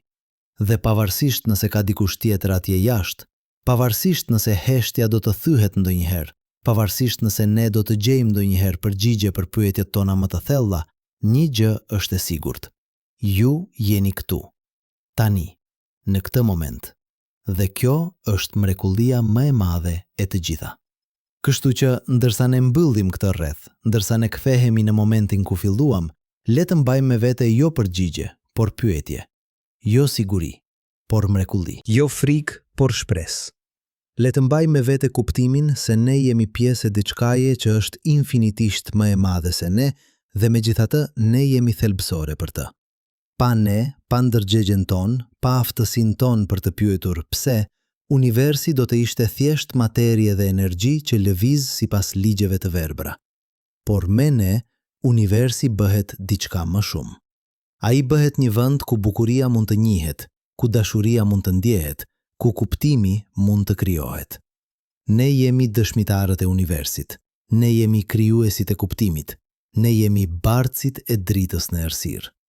Dhe kjo, më shumë se çdo përgjigje për paradoksin Fermi, më shumë se çdo zbulim shkencor, më shumë se çdo sinjal nga yjet, është e vërteta që duhet të na mbajë të ngrohtë në heshtjen e natës kozmike. Ne jemi këtu. Ne ekzistojmë. Ne jemi të vetëdijshëm. Dhe për sa kohë që ne vazhdojmë të pyesim, të kërkojmë, të shpresojmë, të duam, heshtja nuk është e zbrazët. Ajo është